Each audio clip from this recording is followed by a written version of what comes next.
elders and friends, it is now an opportunity for me and the entire BVA fraternity to look at our chief guest and invoke his good wishes and blessings for Birla Vidyaniketan, because with this much of cultural program, we always need blessings and different impressions of our chief guest. May I say that he is a lesson open for everybody. He is a new raw material for every reader, a finest choreography for the writers, and also let me say, he is a darling of critics.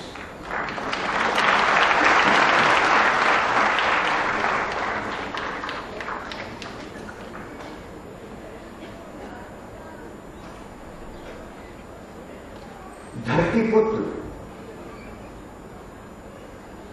आ गया लेकर दिव्य मशाल, धरतीपुत्र आ गया है लेकर दिव्य मशाल, जागेगा राष्ट्र का उन्नत भाग।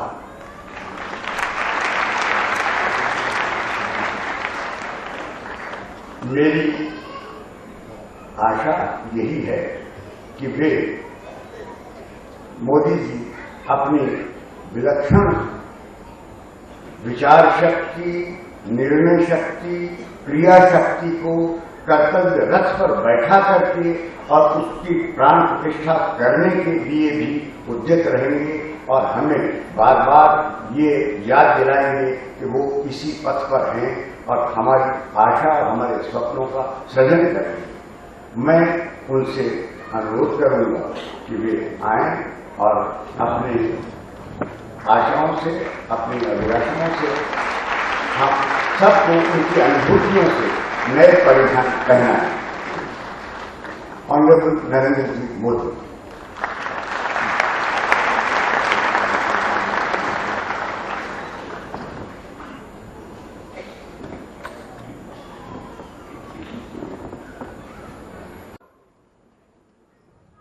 आदरणीय बिरला जी, आदरणीय सरला देवी जी, श्रीमान जाजू जी, श्री भंडारी जी, बिरला विद्यानिकेतन के सभी आचार्य मित्र, विद्यार्थी मित्र और उनके सभी अभिभावक, मेरा सौभाग्य है कि ऐसे प्रतिष्ठित स्कूल के आज के इस समारोह में आने का मुझे अवसर मिला। वैसे मुझे ऐसे समारोह के प्रति मेरा लगाव भी है, मेरी रुचि है। मेरा भी मन करता था कि मैं पूरा समय यहाँ रुक करके इन बालकों ने जो परिश्रम किया है, जो साधना की है, उसको देखने का आनंद ले लूं। लेकिन कुछ कारणों से मुझे बाहर जाना, इसलिए मैं बीच में से जाने वाला हूं। इसलिए मैं सबसे पहले आप सबकी क्षमा चाहता हूं।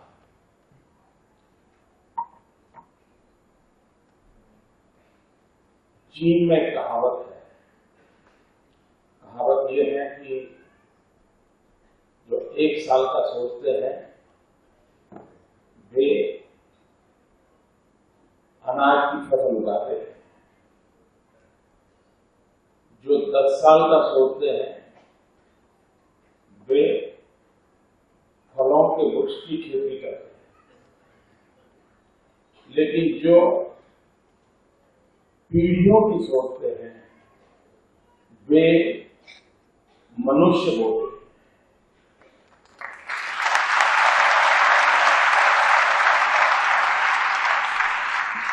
मैं समझता हूं ये बिरला परिवार के द्वारा आरंभ की हुई एजुकेशनल एक्टिविटी वो एक प्रकार में पीढ़ियों का निर्माण करने के लिए मनुष्य होने का एक उत्तम प्रयास है और मैं बिरला परिवार को शत शत वंदन करता हूं कि उन्होंने नई पीढ़ियों को तैयार करने का शिक्षा के माध्यम से संस्कार और संस्कृति के अधिष्ठान पर व्यक्ति निर्माण का एक प्रयास।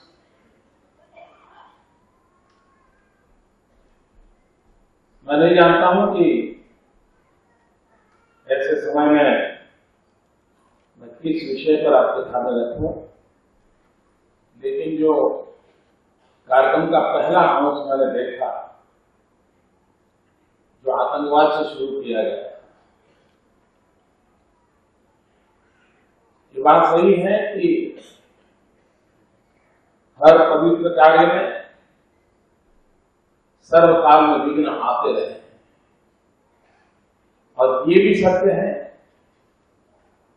कि विघ्नों के बावजूद भी, अनेक संकटों के बावजूद भी यह देश की सांस्कृतिक विरासत की धारा इतनी महान रही है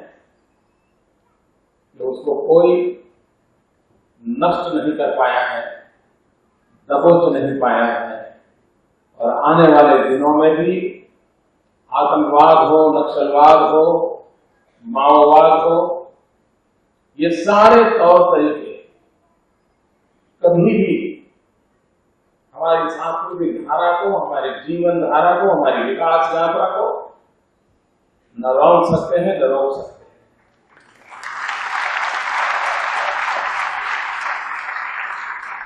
आज मानव जात दो संकटों से जूझ रहा है।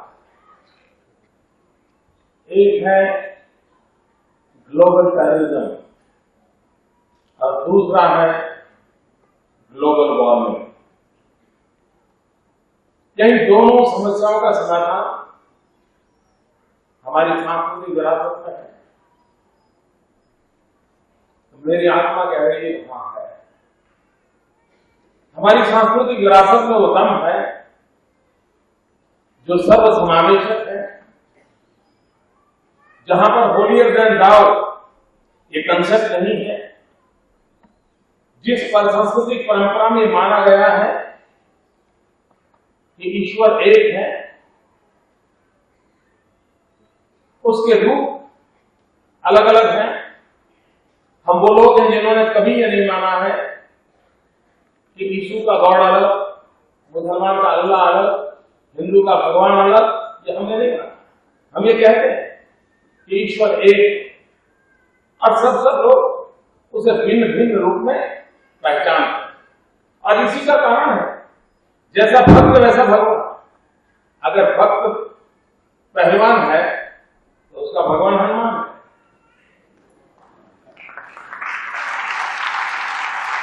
भक्त की कल्पना का भगवान होता है ना। अगर भक्त पहलवान है तो उसका भगवान पहलवान है, उसका भक्त पहलवान है तो उसका भगवान हनुमान है। अगर भक्त विद्या का उपासक है तो उसका भगवान सरस्वती है। अगर भक्त धन की उपासना करता है तो उसका परमात्मा लक्ष्मी है। ये हमारे यहां देखा रहते हैं। इसलिए हमारे यहां वो क्लैश नहीं है, और जहां ये क्लैश नहीं है वहां पर किसी को नीचा दिखाना, किसी को गिराना, किसी को यहां से यहां ले जाना, इसकी आवश्यकता नहीं रहती है। और तब जाकर के मन मस्तिष्क में कहीं पर भी ये भाव पैदा नहीं होता है जो आगे चल करके कभी आतंकवाद बनने की संभावना पैदा करता है। और इसलिए संस्कृति जो सर्वे की सुविधा संतु सर्वे संतु निरामया सर्वे भद्राणि पश्यन्तु मा कश्चित् दुर्भाग् भवेत्, इस संकल्प को प्रकट करती है जो महान संस्कृति, उस संस्कृति में न किसी के साथ टकराव है, वो सर्वसमावेशक है। और हम ही तो लोग हैं जिन्होंने वसुधैव कुटुंबकम की कल्पना कही। आज ग्लोबलाइजेशन की चर्चा हो रही है, लेकिन हम वो लोग हैं जिन्होंने पूरे विश्व को परिवार माना था। इस महान संस्कृति के अंदर कभी भी आतंकवाद न पनप सकता है, न आतंकवाद को सामर्थ्य हो सकता है, और उसी आतंकवाद को नष्ट करने का सामर्थ्य भी इसी संस्कृति में है। और विश्व जो आज आतंकवाद की समस्या को झेल रहा है, उसके सामने सामर्थ्य के साथ खड़े होने की ताकत इस धरती में है, इस संस्कृति में है, इस परंपरा में है, इस विरासत में है, इस भाव को लेकर के। दूसरा मानव जाति के सामने संकट है ग्लोबल वार्मिंग। ये ग्लोबल वार्मिंग की समस्या आई है, मनुष्य ने जब अपना धर्म छोड़ दिया, मनुष्य ने सिर्फ सुख का ही विचार किया, खुद के सुख का विचार किया, और तब से ये समस्या का निर्माण हुआ। और हजारों साल की उस समस्या का परिणाम आज ये आया है कि पूरा जगत ग्लोबल वार्मिंग से परेशान है। और जिन्होंने सबसे ज्यादा नुकसान किया वो भी सबसे ज्यादा उपदेश दे रहे हैं। वो पश्चिमी दुनिया जिसने सबसे ज्यादा प्राकृतिक संसाधनों का दुरुपयोग किया, वे आज जगत को ग्लोबल वार्मिंग के नाम पर डरा करके दुनिया के सामने एक नए अर्थकारण को लाने का प्रयास हो रहा है। मतलब हमारे देश की संस्कृति देखिए, हम लोगों ने प्रकृति को किस तरह देखा। शायद दुनिया के लोग हमें पागल मानते हो, हमें बुरा भला कहा होगा कि कैसे लोग हिंदुस्तान के पेड़ की भी पूजा करते हैं, पौधे की भी पूजा करते हैं, नदी को भी माता मानते हैं। और देखिए कि भगवान, हर भगवान के साथ कोई न कोई पशु जुड़ा हुआ है, ऐसे कैसे भगवान हो सकते हैं। लेकिन हमारी सांस्कृतिक विरासत को जरा गौर से देखेंगे तो हमें ध्यान में आएगा कि हमारे पूर्वजों ने महान परंपरा को विकसित किया था, जिस परंपरा में प्रकृति के प्रति प्रेम, अगर उस प्रेम को हम बनाए रखते तो आज विश्व को ग्लोबल वार्मिंग के संकट से जूझना न पड़ता। और इसीलिए तो हमारा देश, हमारे यहाँ बालक सुबह बिस्तर से उतरता है तो उसकी माँ उसको कहती है, मैं नहीं जानता हूं यहाँ जो बैठे हैं उनके नसीब में आया है नहीं आया, मैं नहीं जानता, लेकिन मेरे देश की क्या विरासत रही है मैं उसका उल्लेख करना चाहता हूं। बच्चा जब सुबह पथारी से उठ करके, बिस्तर से उठ करके जमीन पे पैर रखता है तो माँ उसको कहती है, बेटे ये पृथ्वी माता है, तुम सुबह उठ करके उस पर पैर रखते हो, पहले उस माँ की क्षमा मांगो, उसके बाद तुम अपना पैर रखो। ये हमारे यहाँ बालक को बचपन से संस्कार दिया जाता है। आप कल्पना कर सकते हैं कि प्रकृति के प्रति किस प्रकार की शिक्षा सहज रूप से हमारे यहाँ दी जाती है। हम ही तो लोग हैं जिन्होंने कहा पौधे में परमात्मा। हम आज विश्व में जंगल कट रहे हैं, वृक्ष का छेदन हो रहा है, ये सारी चिल्लाहट हो रही है। हम ही तो लोग हैं जिन्होंने पौधे में परमात्मा देखा था। जगदीश चंद्र बोस ने जब तक संशोधन नहीं भी किया था तब भी हम पौधे में परमात्मा देखते थे, हमने प्रकृति को प्रेम किया था। जब तक हम गंगा को माता मानते थे, जब तक हमने गंगा को माता माना था, गंगा कभी मैली नहीं हुई थी। लेकिन जिस दिन से हमने गंगा को H2O मान दिया, उस दिन से गंगा के हाथ हो गए। जब तक उसको मां के रूप में देखा, हमारी सांस्कृतिक विरासत का सामर्थ्य है। मित्रों, दुनिया में आज ग्लोबल वार्मिंग की लोग चर्चा कर रहे हैं, उन्होंने कभी सोचा, वो कभी कभी ये भी सोचते हैं विश्व के लोग कि सारा ज्ञान उन्हीं को मिला है। हम वो लोग हैं जिनको शायद सांस्कृतिक विरासत का ज्ञान, विज्ञान का पता नहीं है। मित्रों, हम ही लोग, आपने देखा होगा पूरे ब्रह्मांड को परिवार मानने वाला जगत में कोई समाज नहीं। हमारे यहाँ बच्चे को उसकी माँ बचपन में समझाती है कि बेटे देखो, ये चांदा है ना, ये तेरा मामा है, और ये जो सूरज है ये तेरा दादा है। यानी पूरा ब्रह्मांड तेरा परिवार है। ये शिक्षा जगत में कहीं कोई देता होगा? इस महान संस्कृति में हम विरासत है कि पूरे ब्रह्मांड को हम अपना मानने वाले लोग, और हम ही लोग हैं जहां हमारे पूर्वजों ने हमको सिखाया था ट्रस्टीशिप का सिद्धांत, हम ही तो लोग हैं जिन्हें हमारे पूर्वजों ने कहा था exploitation of nature is a crime. हमें प्रकृति का शोषण करने का अधिकार नहीं है। मिल्किंग ऑफ द नेचर यहां पर ही हमको इजाजत दी गई थी, और जहां पर मिल्किंग ऑफ द नेचर है वहां पर कोई तनाव नहीं है, संघर्ष नहीं है, और तब जाकर के ग्लोबल वार्मिंग की संभावना नहीं है। ये हम लोगों के जीवन में सहज रूप से उपलब्ध है। आज जब विश्व ग्लोबल वार्मिंग की लड़ाई लड़ रहा है, तब विश्व को रास्ता दिखाने का सामर्थ्य भी इसी धरती में है। ये विश्वास हमारे भीतर होना चाहिए, और हम अपनी संस्कृति, अपने विरासत को विज्ञान की कसौटी पर कस करके खरी की महान परंपरा है, उसके प्रति अगर गौरव करेंगे, मैं मानता हूं हम दुनिया की बहुत बड़ी सेवा कर सकते हैं। महात्मा गांधी का जीवन आज भी हम पर प्रभावित पैदा कर रहा है, और उसका मूल कारण यह था उन्होंने प्रकृति से संवाद का रास्ता हमें सिखाया था, प्रकृति के संघर्ष का रास्ता नहीं सिखाया था। उन्होंने ट्रस्टीशिप का सिद्धांत दिया था, जो पूरी मानव जो प्राकृतिक संसाधन है उनके प्रति व्यक्ति का किस कौन सा रवैया होना चाहिए। आज जो जगत संकटों से गिर रहा है, उसको ये संदेश देने का सामर्थ्य इस धरती में रहा है। भाइयों बहनों, मैं गुजरात से आया हूं, सरदार पटेल की भूमि, महात्मा गांधी की पुण्य भूमि, ऐसी पवित्र धरती से उस पवित्र धरती की सेवा करने का मुझे अवसर मिला है। एक छोटा सा काम जब यहाँ शिक्षा क्षेत्र के लोग बैठे हैं, जो मेरे मन में चल रहा है, दो चीजों की ओर मैं इन दिनों अपना ध्यान केंद्रित किया है। पूरे विश्व में सबसे पहली बार हम एक चिल्ड्रन यूनिवर्सिटी बनाने जा रहे हैं। मित्रों, जब मैंने ये चिल्ड्रन यूनिवर्सिटी का कंसेप्ट रखा था, तो बड़े बड़े पंडित लोग भी जरा सोच रहे थे कि मोदी जी क्या नई दुनिया खड़ी कर रहे हैं। मैं मानता हूं कि एम्पावरमेंट ऑफ द चिल्ड्रन ये समय की मांग है।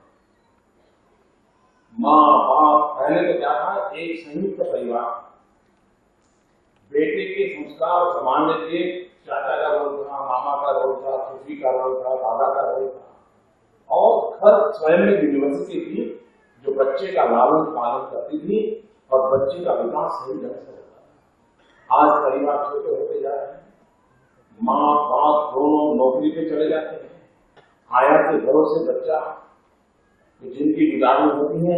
ऐसे समय हमें एक नया इंस्टीट्यूशनल मैकेनिज्म खड़ा करना पड़ेगा। वो इंस्टीट्यूशनल मैकेनिज्म जो हमारे बालकों के भाग्य का निर्माण करे, विचार करे, और उसी कल्पना से मैंने गुजरात में चिल्ड्रन यूनिवर्सिटी का कंसेप्ट विकसित किया है, जहां मैं रिसर्च के काम कर करके हमारे बालकों को क्या चाहिए। आप कभी भी देख लीजिए, दिल्ली में करना है तो प्रयोग कर लीजिए, आप खिलौने रखिए और 100 बालकों को उन खिलौनों को पसंद करने का अवसर दीजिए। आप अनुभव करेंगे 100 में से 70 बालक वो होते हैं कि वो उन खिलौनों में से अगर मशीन गन है तो उसको उठाते हैं, उसे वो खिलौना पसंद है। अगर ये समाज जीवन में चीजें जगह बना देगी, क्योंकि जो कुछ भी उसने देखा उसका इम्पैक्ट ऐसा है, उसमें से उसको बचाना होगा। तो आने वाली सदी के लिए बालक कैसा होना चाहिए, इस पर हमने शिक्षा शास्त्रियों ने, संस्कार जगत के लोगों ने बड़ी गंभीरता से सोचना पड़ेगा। और उसका एक प्लेटफॉर्म चिल्ड्रन यूनिवर्सिटी का कंसेप्ट हम गुजरात के अंदर विश्व में ये पहली यूनिवर्सिटी बनेगी जो बालकों के एम्पावरमेंट के लिए काम करेगी। मैंने अभी एक छोटा प्रयोग किया। मेरे अहमदाबाद शहर में एक ऐसी जगह है जहां बहुत लोग आते हैं, बड़ी बड़ी गाड़ी आती है, खान पान चलता है, शॉपिंग होता है, बहुत ट्रैफिक होता है। मैंने एक दिन कहा, भैया ये जो सबसे ज्यादा ट्रैफिक का समय होता है, सबसे ज्यादा भीड़ भाड़ का समय है, उस समय मैं उस पर 3 घंटे के लिए प्रतिबंध लगा। उस इलाके में जहां पर ये चहल पहल है, इतना तामझाम है, वहां 3 घंटे के लिए कोई गाड़ियां नहीं आएगी। उस 3 घंटे सिर्फ बालक वहां आएंगे।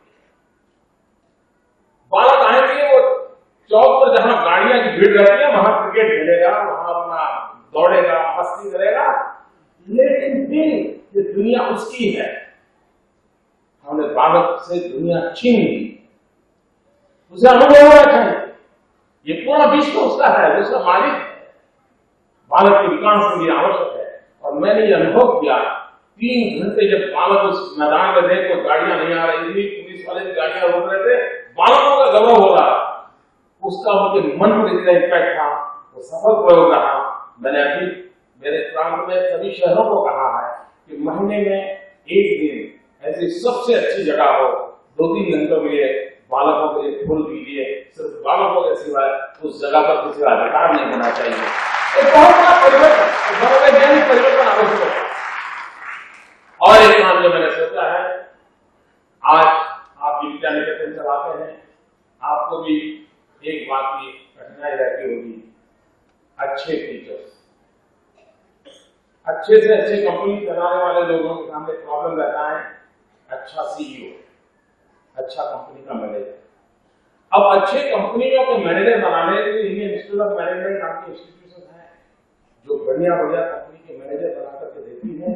पूरे विश्व की कंपनियों को चलाने के लोग हैं, लेकिन जहां से ऊर्जा बनता है, उस ऊर्जा बनाने के लिए बहुत बड़े बड़े लोग उपलब्ध हैं, लेकिन जहां मनुष्य बनता है वहां पर हमारे पास अच्छे लोग उपलब्ध नहीं है।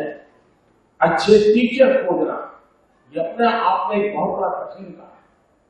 और उस बात को लेकर के हम एक और इंस्टीट्यूशन गुजरात में बनाने जा रहे हैं, Indian institute of teachers training, बिल्कुल IIM की तरफ होगा।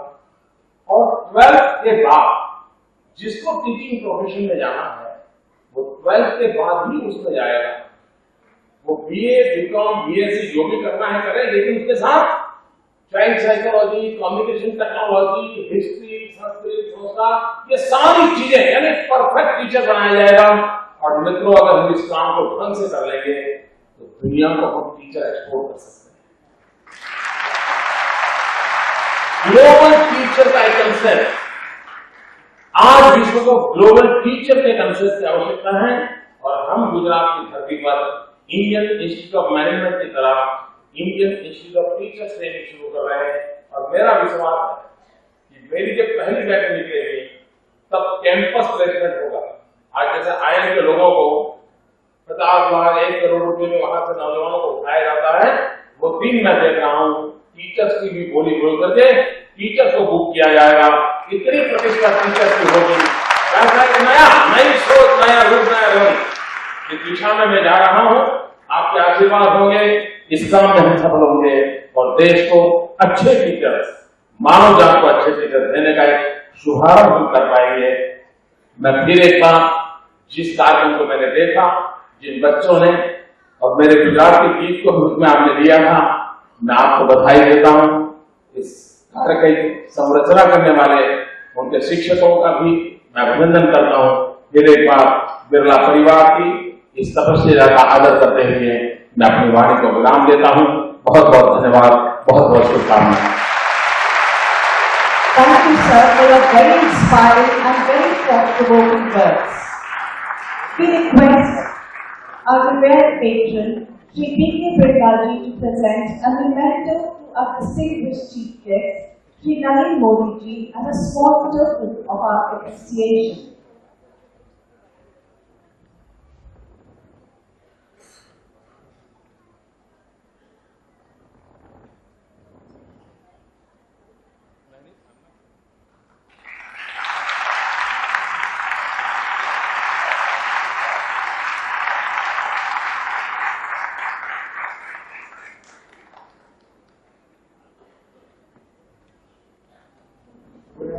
एक बार मोदी जी को बधाई दे, धन्यवाद दे, आभार व्यक्त करें।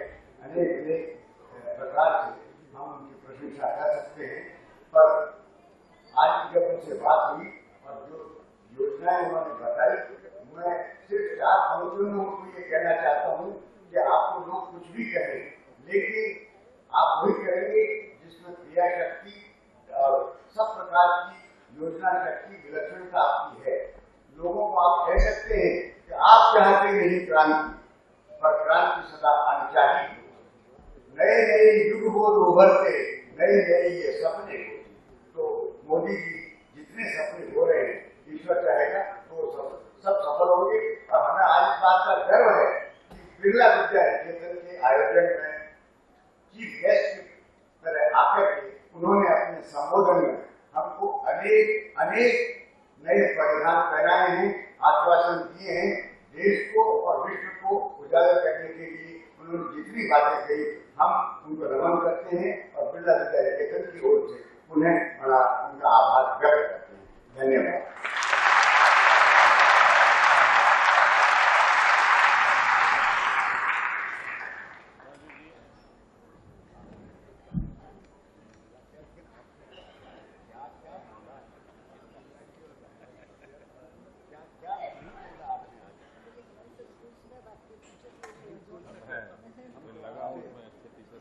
आपसे क्यों लेना पड़ेगा?